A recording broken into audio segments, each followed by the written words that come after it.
Surviving the Pole Shift Facebook group explaining why it is that Planet X is always seen close into the sun. We had a new view of Planet X. I got this off of Pole Shift Ning. Here you can see the little lump on the side there, the classic angle, classic location. These are lens flares here. So as you can see, again, it's showing up close into the sun. So I want to explain why it is that Planet X does this. Let's start with an overview of the orbit of Planet X. Now, this is wrong. Nibiru, or Planet X, does not orbit in an elliptical fashion. So this is a fallacy. It orbits like this. We'll start here at 2002 when it entered our solar system. Creeped around the sun. Now I'm using Zeta Talk as a backup. I always use Zeta Talk Science as a backup. And of course, this is done in 2013. As you can see here, Planet X has been creeping through the solar system since 2003. And so what happens is when Planet X is finally released from its from the ecliptic zone, where there's a great deal of energy flows happening there, it quickly goes past Earth, causes a magnetic lock-on to Earth, and passes by quite quickly, and Earth follows at the crust, and then lets go, and then the crust is at a different location, but the oceans keep going, which is why you have the pole shift wave danger, which is why you have to be at safe from the sea. But that's another video report. So Planet X carries on out into space, and it comes back. They say, I think it's 7 years later. On the light blue line is a return path, and it goes around the other side of the sun, and then it whips out. It goes back to the sun's binary twin, which is here. It's a dark star, a dead sun. 68 trillion miles, and obviously it goes around it like so, and then it starts the cycle over again on the incoming in the blue. In the center area here is a gravity balance between the sun and its binary twin. So Planet X slows down dramatically here, and may spend maybe 500,000 years dithering here, moving very slowly. And it's only until it gets close to one of its gravity foci, such as our sun or the binary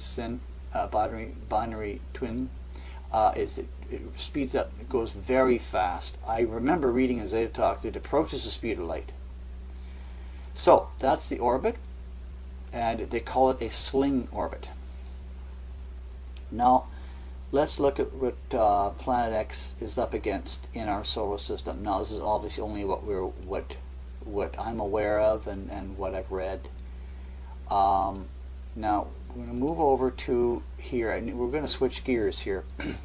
This is a profile of the Sun, Earth, Mars, Jupiter, Saturn, Pluto. So basically, this right here, this arc, is the outer edge of our solar system, defined by the sun's extent of solar wind reach. It stops here, and then outside of this you have the interstellar space, which is a whole other ball game. So we're in the bubble here, this big bubble. Now this distance here is about 9.3 billion miles.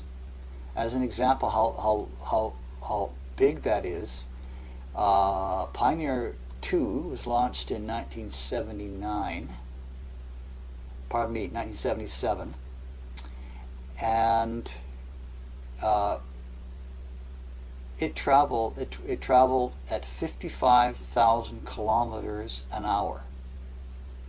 and it took over 38 years at that speed to clear the sun's heliosphere, or the bubble. So that's how big it is. Now, here we have another representation of what I'm saying. This is the heliosphere here.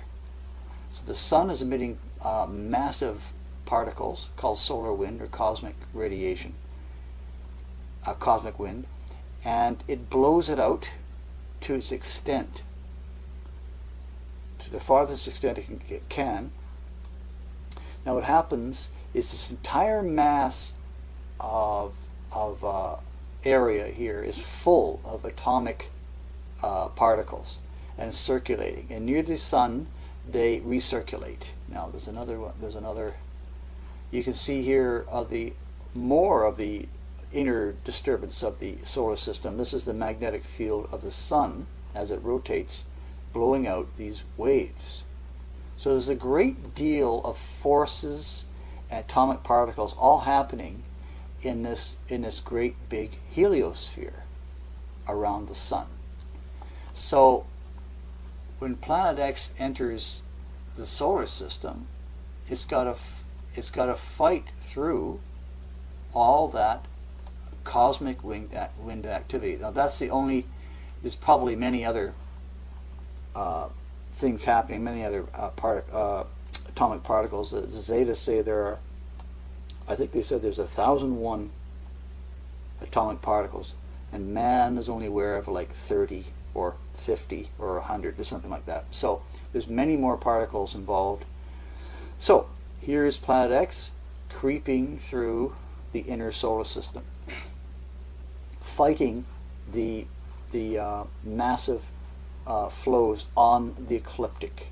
Now the ecliptic, I have to go back to this one.